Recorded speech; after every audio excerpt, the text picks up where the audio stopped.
البدع والأهواء، أهل البدع العقائدية وأهل البدع السياسية. نقول بيننا وبينكم السلف، بيننا وبينكم الكتب، كان فيقول البدع بيننا وبينكم. الحمد لله رب العالمين، والصلاة والسلام على المبعوث رحمة للعالمين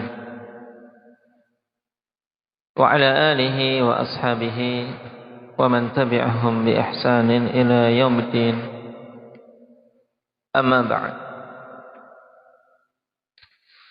Pertemuan kemarin berkaitan dengan permasalahan apa? Indak ya Iqbal.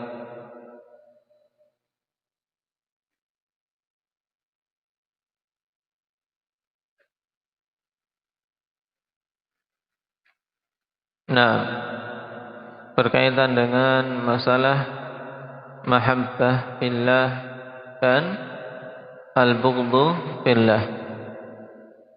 Kita mencintai apa saja yang Allah Subhanahu wa taala cintai, di antaranya orang-orang yang amanah, orang-orang yang adil. Kita cintai mereka. Dan sebaliknya, kita membenci pula siapa-siapa yang Allah Subhanahu wa taala benci dari mereka-mereka yang berbuat jahat dan khianat.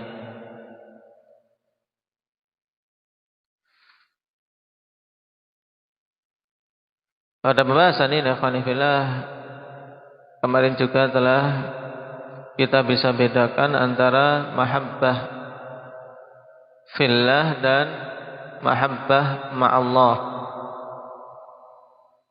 Nah, mana yang dilarang dari kedua jenis tadi?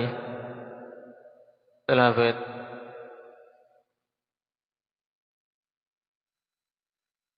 Yang dilarang adalah mahabbah ma'allah. Nah, mencintai bersamaan dengan mencintai Allah. Ini jadinya apa, Muhammad? Hukumnya syirik. Baik, sekarang kita lanjutkan. Qala al-Imam at-Tahawi rahimahullahu ta'ala, wa naqul Allahu a'lam fima ishtabaha alaina ilmuh. Dan kita mengatakan Allahu a'lam pada perkara-perkara yang rancu atas kita ilmunya, yang belum jelas, yang belum kita kuasai tentang ilmu tersebut, masih ada keraguan-keraguan, kemudian kita ditanya tentangnya, maka kita jawab dengan Allahu a'lam. Apalagi yang kita memang sama sekali tidak mengetahui ilmu tentangnya. Pada poin ini, khonifillah, Imam At-Tahawi rahimahullah ta'ala sebutkan salah satu adab dari adab penting dalam perkara din. Karena pentingnya ini, maka dimasukkan dalam perkara akidah, agar seseorang jangan sampai dengan sebab melanggar adab tersebut terjatuh dalam penyimpangan-penyimpangan. Karena tidaklah terjadi kesyirikan, tidaklah terjadi kebid'ahan dan penyimpangan kecuali di antara sebabnya, yaitu ketika seorang berbicara atas nama Allah tanpa ilmu, melanggar adab ini. Tidak mau berhenti dengan mengatakan Allahu a'lam ketika tidak tahu atau ketika rancu, tapi dia terus saja dengan sembrono dan melanggar batasnya. Nah, dengan menerjang perkara yang dia tidak memiliki ilmu dan berkata atas nama Allah padanya. Maka terkhusus para talabatul ilm hendaknya betul-betul memegang prinsip ini. Nah, bahkan dulu sebagian salaf menekankan untuk mengajarkan Allahu a'lam, mengajarkan para talabah untuk apa? Untuk mengatakan Allahu a'lam pada perkara yang tidak tahu. Qala syarih rahimahullahu taala taqaddama fi kalami Syekh rahimahullah annahu ma salima fi dinihi illa man sallama lillahi azza wa jal wa li rasulih sallallahu alaihi wa ala alihi wa sallam wa radda mashtabaha alaihi ila alimih. Telah lewat pada perkataan Syekh rahimahullahu taala bahwasanya tidaklah selamat di dalam agama seseorang kecuali siapa saja yang berserah diri kepada Allah Subhanahu wa taala dan Rasul-Nya, dia serahkan urusan agamanya, dia serahkan perkaranya kepada Allah dan Rasul-Nya.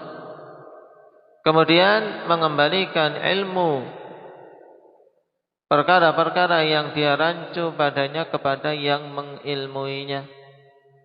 Kembalikan kepada yang mengilmuinya, bukan dia takalluf membebani diri pada hal-hal yang dia tidak memiliki ilmu tentangnya, atau minimal yang masih rancu, yang masih ragu. Dalam kondisi seperti ini tidak boleh dia dia menerjunkan diri untuk berfatwa. Wa man takallama bi ghairi ilmin fa innama yattabi'u hawa. Dan siapa saja yang berbicara tanpa ilmu, maka hanyalah sebenarnya dia itu mengikuti hawa nafsunya. Jadi kalimat sangat jelas, karena kita berbicara tentang agama ini ya wajib dengan ilmu. Kalau tidak berbicara dengan ilmu berarti dia mengikuti hawa nafsu. Tidak apa yang mau diikuti, wong ilmu tidak bisa, ilmu tidak punya. Waqad qala ta'ala wa man adallu mimman ittaba'a hawahu bighairi hudan min Allah. Dan sungguh Allah Subhanahu wa taala telah berfirman, wa man adallu ay la adallu, di sini man bermakna nafi. Isim istifham memiliki makna nafi. Tidak ada yang lebih sesat daripada orang-orang yang mengikuti hawa nafsunya tanpa petunjuk dari Allah Subhanahu wa taala. Ya, tidak ada yang lebih sesat dari orang seperti ini. Wa qala ta'ala wa minan nasi man yujadilu fillahi bighairi ilmin wa yattabi'u kulla syaitanin marid. Kutiba alaihi annahu man tawallahu fa annahu yudhilluh wa yahdihi ila adzabis sa'ir. Di antara manusia ada orang-orang yang berjidal, berdebat tentang Allah Subhanahu wa taala tanpa ilmu. Terjun berbicara tentang Allah, baik itu nama-nama atau sifat-sifatnya, atau tentang hukum-hukum Allah. Na'am bi ghairi ilmin, tanpa ilmu. Dan dia mengikuti setiap syaitan yang sifatnya marid. Ya kullu syaitanin marid. Nah, syaitan yang menggangkang, yang keluar dari ketaatan.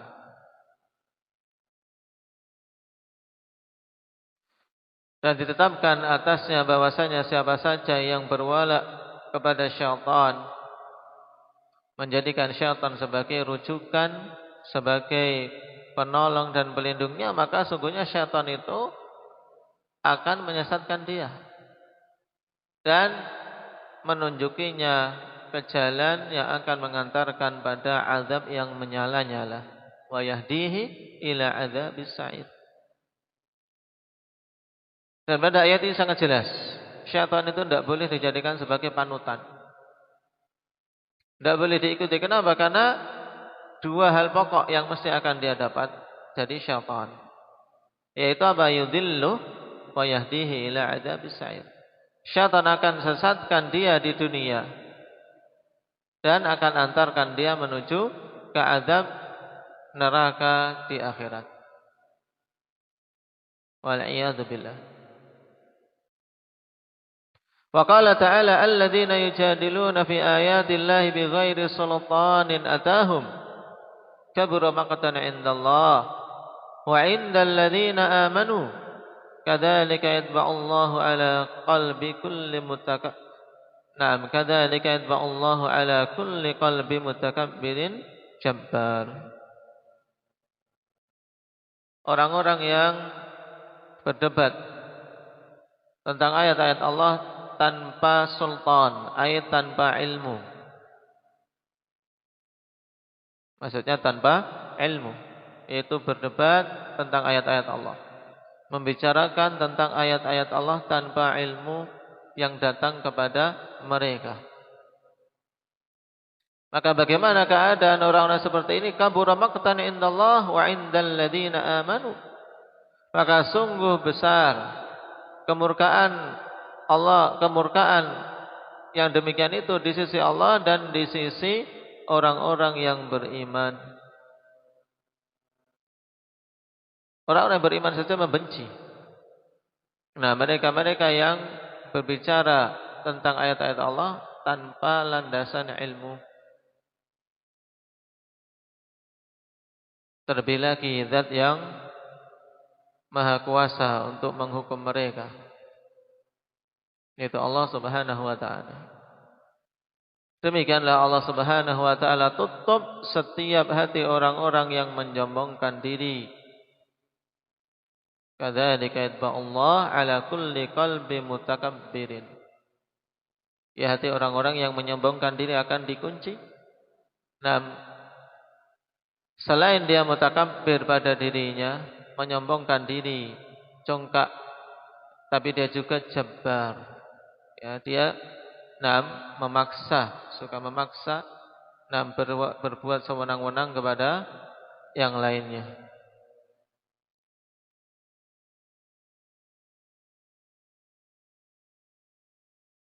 Sehingga terkumpul pada yang seperti ini keburukan yang luar biasa. Sudah sombong pada dirinya, dengan mengangkat dirinya dari orang lain, menolak kebenaran yang disampaikan kepadanya dan merendahkan pihak lain, kemudian ditambah lagi dia jabbar. Mau memaksakan hal tersebut kepada orang lain dengan sewenang-wenang.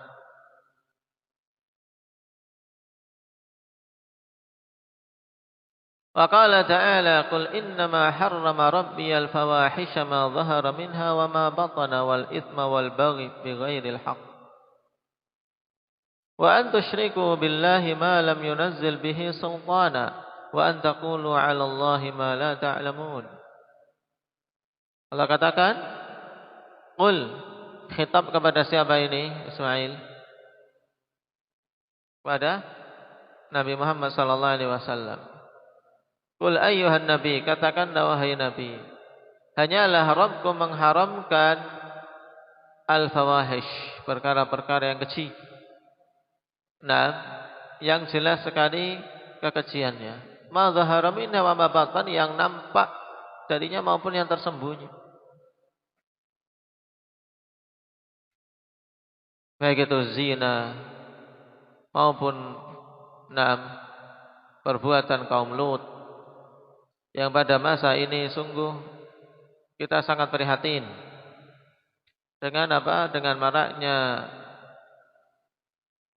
perbuatan-perbuatan tersebut di tengah manusia, menceritakannya dengan biasa di media-media.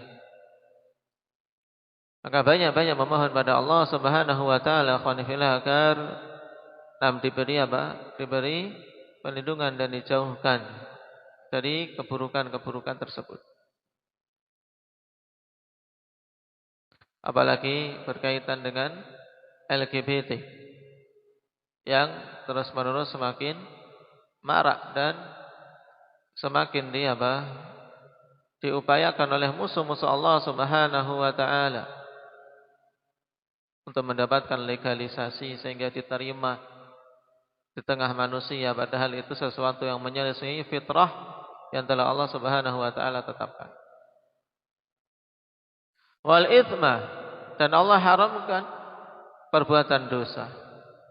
Wal baghya bighairil haqq, dan perbuatan baghi, perbuatan zalim tanpa hak. Dan semua perbuatan zalim itu tanpa hak padanya. Sehingga lafaz bi ghairil haq ini apa? Diistilahkan dengan sifatun kasyifah untuk memperjelas. Bukan maksudnya berarti di sana ada bagi yang hak, tidak. Karena bagi al-zulm, ya, kezaliman. Yang Allah Subhanahu wa taala katakan, ya ayyuhan nas innama baghyakum ala anfusikum, innama baghyukum ala anfusikum. Perbuatan bagi kalian, perbuatan kezaliman kalian itu dampaknya akan menimpa kalian sendiri. Dan Allah haramkan kalian menyekutukannya, menyekutukan Allah Subhanahu wa taala dengan perkara yang tidak turun padanya ilmu, tidak ada penjelasan tentangnya. Dan yang terakhir yang disebutkan dalam ayat ini yang menjadi syahid dan inti pembahasan kita, yaitu wa antaqulu 'alallahi ma la ta'lamun. Allah haramkan untuk kalian berbicara atas nama Allah Subhanahu wa taala apa-apa yang tidak kalian ilmui. Di sini disebutkan dosa-dosa qanifillah dan diakhiri dengan apa? Al-qaul 'alallahu bila ilmin. Berbicara atas nama Allah tanpa ilmu menunjukkan besarnya dosa tersebut. Bahkan disebutkan setelah syirik. Kenapa? Karena tidaklah terjadi kesyirikan kecuali melalui tahapan ini. Tahapan apa? Al-qaul 'alallah bila ilmin. Berbicara atas nama Allah tanpa ilmu. Maka hati-hati. Waqad amarallahu nabiyahu sallallahu alaihi wasallam an yarudda ilma ma lam ya'lam ilaih. Allah telah merintahkan kepada nabinya untuk mengembalikan ilmu perkara yang beliau tidak mengetahuinya kepada Allah. Faqala ta'ala qulillahu a'lamu bima labithu lahu ghaibus samawati wal ard. Berkaitan dengan apa? Kisah Ashabul Kahfi. Berapa lamanya mereka tinggal di gua? Maka Allah katakan, qul, katakanlah, Allahu a'lamu bima labithu. Nah, Allah Subhanahu wa taala Maha tahu, ya, tentang kapannya mereka tinggal di gua tersebut, lamanya mereka berdiam diri di gua tersebut, dan bagaimananya mereka di gua tersebut. Naam. Lahu ghaibus samawati wal ard. Ini Allah lah ilmu tentang perkara-perkara yang gaib di langit-langit dan di bumi. Ini perintah kepada nabinya untuk mengatakan qul Allahu a'lam.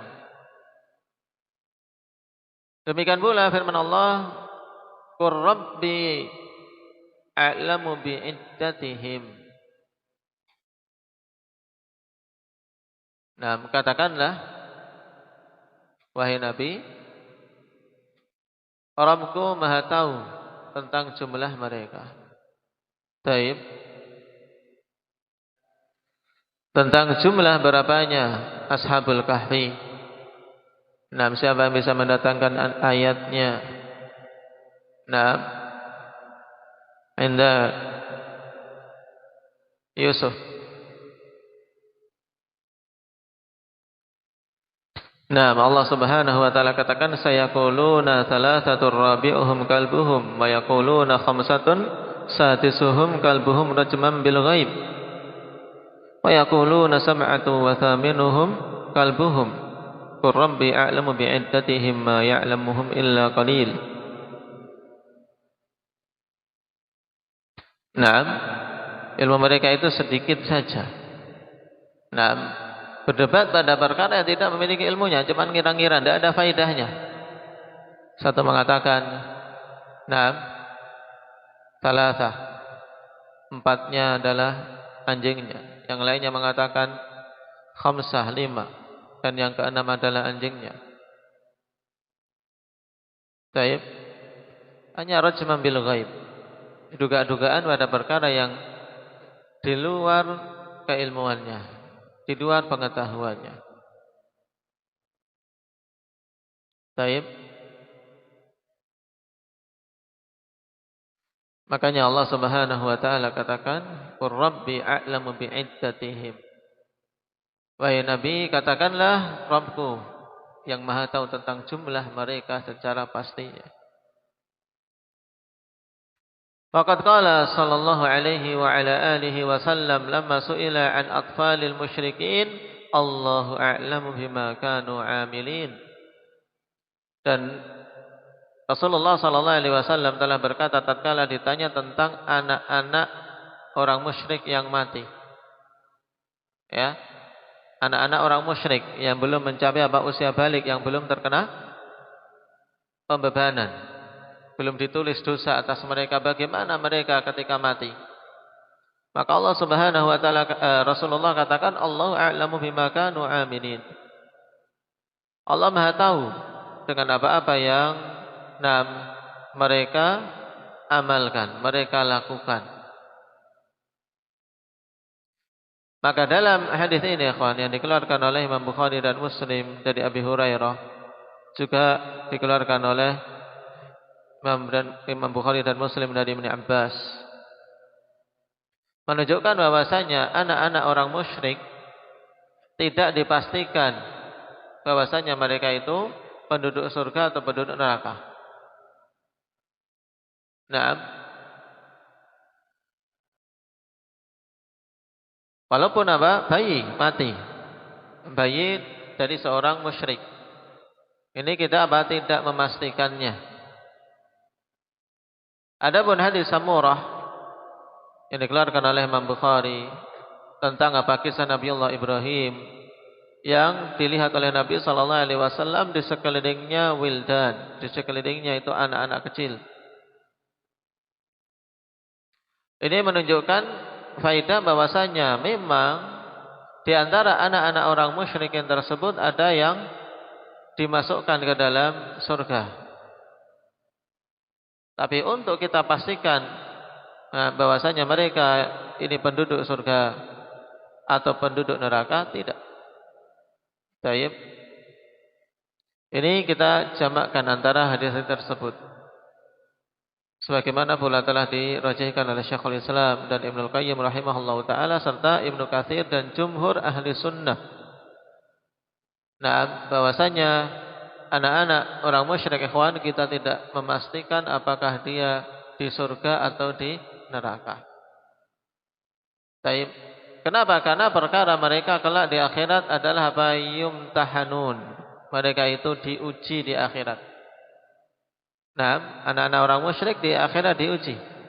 Nah, kalau ujiannya lulus maka masuk surga. Kalau ujiannya gagal, dari ujian yang diberikan oleh Allah Subhanahu wa taala, maka dimasukkan ke dalam neraka.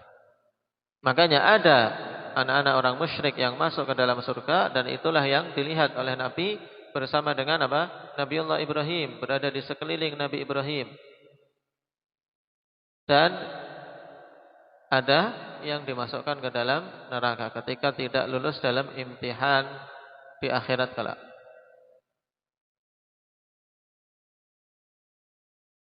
Faqala Umar radhiyallahu anhu,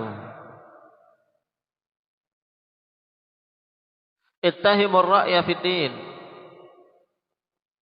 Fala ra'aituni yawma Abi Jandal, falaqad ra'aituni wa inni la aruddu amra Rasulillah sallallahu alaihi wa ala alihi wa sallam bi ra'yihi fa ajtahidu wa la alu wa dhalika yawma Abi Jandal wal kitabu yuktab wa qala uktub bismillahirrahmanirrahim qala uktub bismika Allahumma faradiya Rasulullah sallallahu alaihi wasallam wa kataba wa abaitu faqala ya Umar tarani qad raditu wa ta'ba. Hadis ini ikhwan fillah dikeluarkan oleh Abu Ya'la dengan konteks yang seperti ini, derajatnya lemah. Juga mengeluarkannya Tabrani dan yang lainnya. Pada sanadnya Al-Mubarak Ibnu Fadalah seorang mudallis dan telah meriwayatkan dengan an-anah. Asal kisah ada dalam Sahih Bukhari, tapi konteksnya tidak seperti ini. Nah,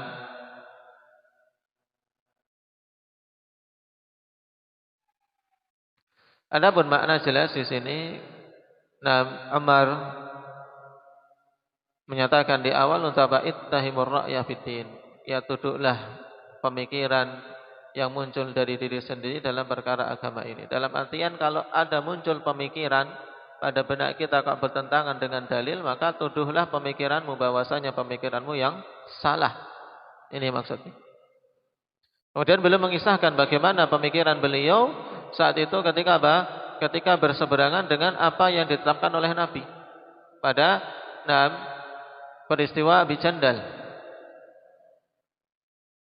Di mana Nabi SAW merintahkan untuk apa? Untuk menulis dalam perjanjian Bismillahirrahmanirrahim. Tapi apa? Orang musyrik menolak. Tidak mengenal Ar-Rahman itu siapa, maka meminta untuk ditulis Bismikallahumma. Tidak terima Umar. Enggan. Tapi Nabi SAW meridha dan memerintahkan untuk menulis dengan apa yang diminta tersebut. Beliau pun menulis dan apa? Umar mengatakan wa abaitu, aku enggan sebenarnya. Maka Nabi SAW tegaskan, wahai Umar, engkau lihat aku telah ridha kemudian engkau masih enggan. Disinilah kewajiban seorang muslim untuk tunduk kepada dalil dan tidak boleh mengedepankan pemikirannya pada perkara din. Maka dikatakan ittahimur ra'ya fiddin. Ini maksudnya. Walaupun kisah dengan konteks yang seperti ini dhaif. Faqala aydan radhiyallahu anhu as-sunnatu ma sannahu Allah wa rasuluhu sallallahu alaihi wasallam la taj'alu khata' ar-ra'yi sunnatan lil ummah. Ini sebenarnya kalimat yang sangat bagus. Kata beliau, sunnah yaitu apa saja yang ditetapkan oleh Allah Subhanahu wa taala, yang disunnahkan oleh Allah dan Rasulnya. Itulah as-sunnah, yaitu apa saja yang disunnahkan oleh Allah dan Rasulnya. Jangan kalian jadikan kekeliruan pemikiran itu sebagai sunnah bagi umat. Ketika beristihad dengan suatu hal, jangan dijadikan sebagai jalan hidup yang harus ditempuh oleh umat ini. Cuman dari sisi sanad athar ini akhwanifillah yang dikeluarkan oleh Ibnu Abdul Bar, padanya kelemahan. Pada sanadnya Ibnu Lahiyah, dia seorang yang dhaif. Wa qala Abu Bakr as-Siddiq radhiyallahu anhu, ayyu ardin tukilluni wa ayyu sama'in tudhilluni in qultu fi ayatin min kitabillah bi ra'yi aw bima la a'lam. Adapun athar ini athar yang masyhur, sanadnya hasan bi syawahidi. Datang dari 6 jalan-jalan yang banyak.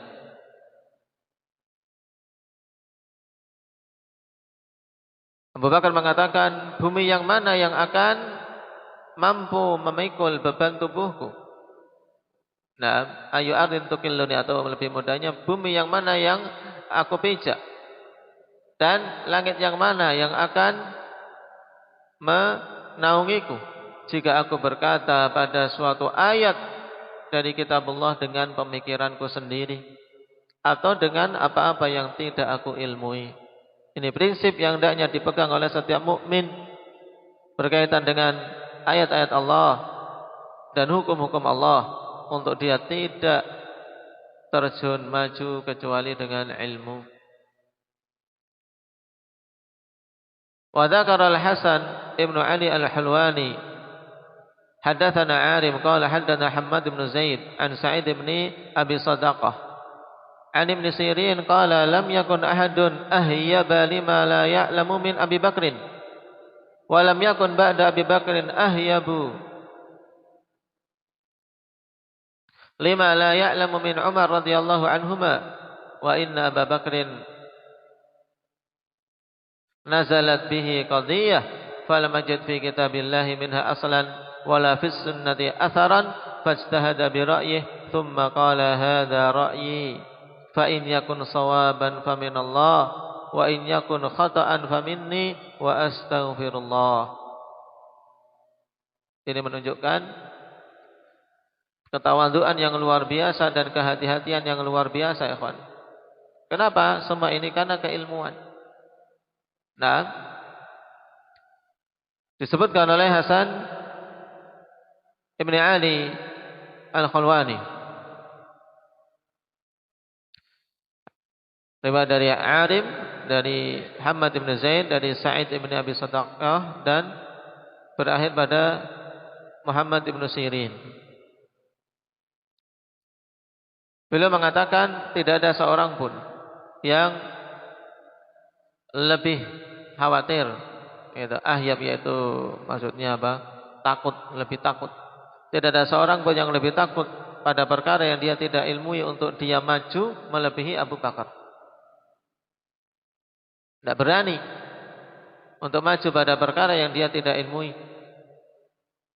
Dan tidak ada setelah Abu Bakar orang yang lebih takut pada perkara-perkara yang dia tidak mengilmui padanya untuk dia maju terjun padanya melebihi Umar.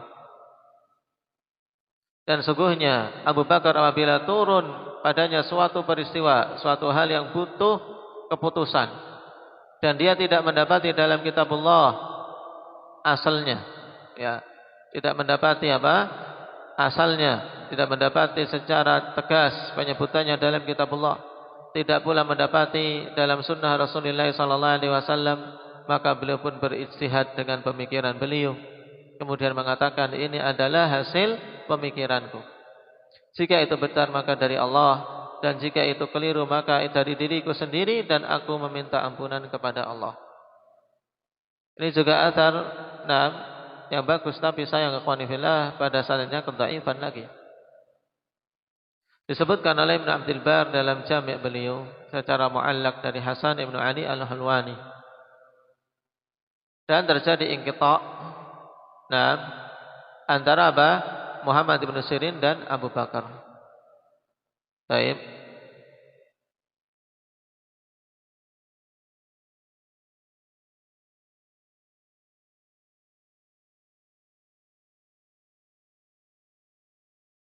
Jadi ada inqita' pada sanadnya. Cuman itulah prinsip yang hak, ikhwan, untuk seorang tidak memberanikan diri terjun pada perkara yang sangat berbahaya ini. Cukup baginya untuk mengatakan Allahu a'lam pada hal-hal yang dia tidak mengilmui perkara tersebut. Karena perkara din bukan perkara yang bisa kita jadikan jadikan mainan untuk kita bermain-main padanya. Butuh ketakwaan kepada Allah Subhanahu wa taala dan butuh wara'. Yaitu khawatir terjatuh pada perkara yang bermadarat baginya di akhirat. Yang hanya bisa menahan diri dari itu ya orang-orang yang memiliki wara'. Yang menjaga diri dari hal-hal yang akan dikhawatirkan bermadarat bagi akhiratnya. Dan kita hidup di zaman yang banyak sekali manusia melanggar ini, berbicara atas nama Allah tanpa ilmu, bahkan mengedepankan pendapatnya dari kitab dan sunnah Nabi sallallahu alaihi wasallam. Nasallallahu al-afiyata wassalamah. Naktafi bihadza subhanakallahumma bihamdik asyhadu an la ilaha illa anta astaghfiruka wa atubu